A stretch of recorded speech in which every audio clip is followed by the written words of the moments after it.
moi je vais vous parler de l'école primaire, donc du premier degré. Le faire en 7 minutes, c'est extrêmement compliqué. Combien? 4, m'avait dit Philippe. Il a 17.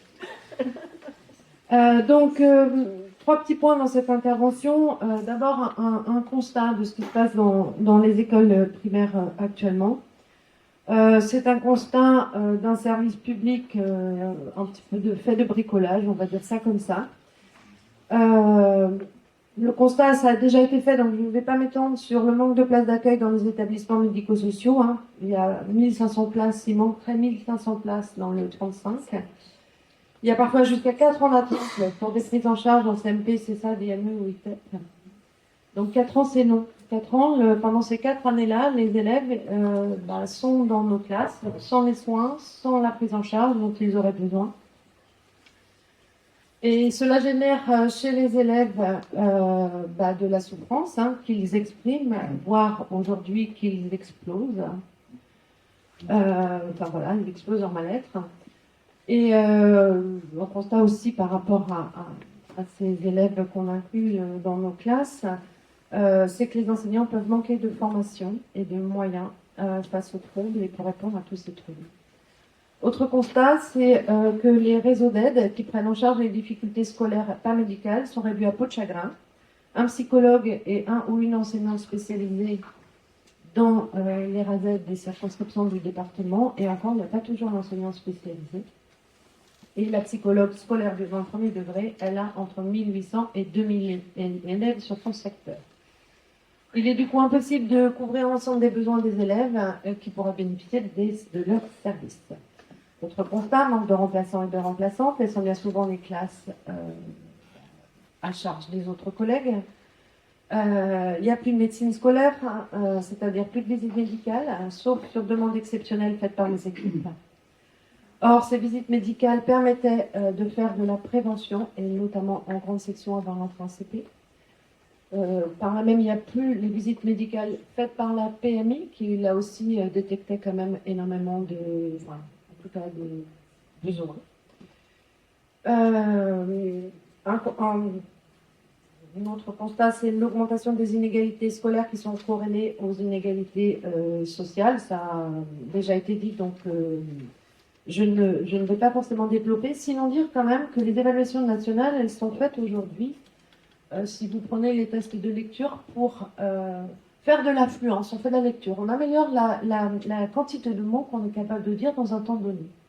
Et ça, on est devenu performant. Les évaluations nationales le montrent. Sauf qu'à l'inverse, tout ce qui est axé sur le sens et la compréhension, ça chute. Et ça revient à ce qui a été dit tout à l'heure. Eh bien, il y a des enfants à qui on aura appris à lire, à faire le minimum, et il y a d'autres enfants qui auront les codes pour comprendre, en fait.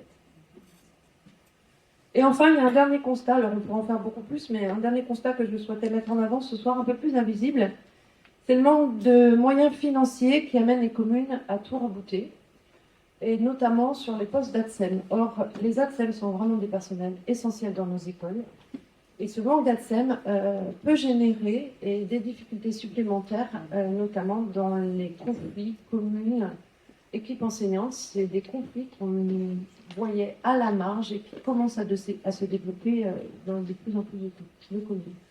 Donc les conséquences de tous ces constats, tout le monde souffre, les élèves, les parents, les professionnels.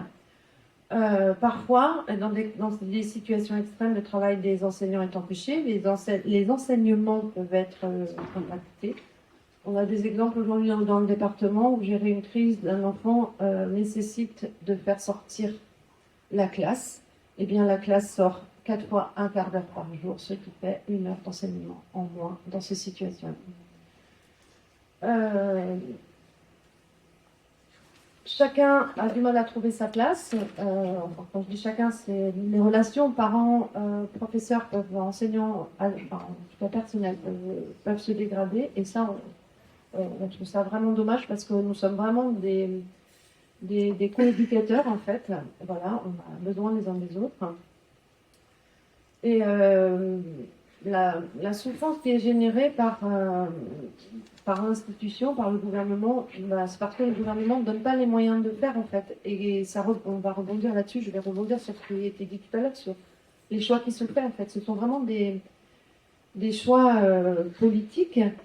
Et si on donne pas, en fait, nous, dans le privé, et fort heureusement, on accueille tous les enfants. On n'a pas un règlement intérieur qui rend incompatible le comportement d'un enfant avec le règlement intérieur. Alors, dans mon expérience de directrice, j'ai pu voir une famille de parents venir jusqu'à la porte de mon école et me dire ben voilà, je souhaite inscrire mon enfant chez vous parce qu'il vient d'être envoyé du privé pour comportement inadapté au règlement intérieur. Donc voilà, c'était un enfant de 6 ans. Donc, que faut-il faire face à tout ça? Investir, c'est écrit, hein, investir, c'est sûr. Donner les moyens à ce service public qui est l'école pour remplir son rôle, pour faire de la prévention, pour accompagner et non bricoler. Parce qu'actuellement, on se sent vraiment seul.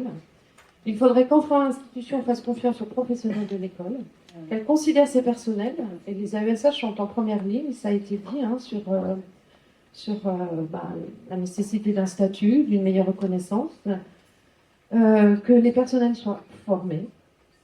Il faudrait profiter de la baisse démographique pour abaisser les effectifs par classe. À minima, les ramener à ceux de l'OCDE. Actuellement, dans les classes, la moyenne des classes de l'OCDE, c'est 19 par classe. Avec les dédoublements de REP sur l'académie, on est à 21,3 élèves par classe. Donc, comme il y a des classes à 12 ou à 14, 15, il y a des classes aussi encore à 28 ou à 30. Cette baisse d'effectifs permettrait une meilleure prise en charge des élèves.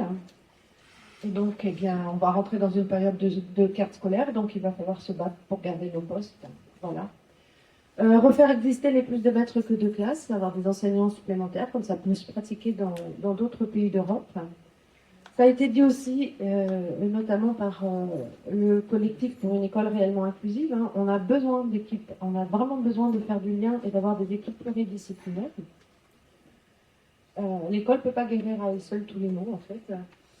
Et on aurait besoin aussi de recréer du collectif au sein des classes et ne pas forcément, alors ça peut peut-être vous choquer un petit peu ce que je dis, mais forcément tout individualiser. Car la société, c'est pas des individus les uns à côté des autres, mais des individus les uns avec les autres. Alors à force de multiplier les prisons, les parcours, le PAP, les besoins, tous ces besoins, et on individualise tous les parcours des élèves, et parfois au risque de ne plus faire des collectifs. Je ne dis pas qu'il ne faut pas individualiser, c'est nécessaire. Mais dans cette individualisation, ne pas oublier de garder des collectifs. Voilà, 7 minutes 42.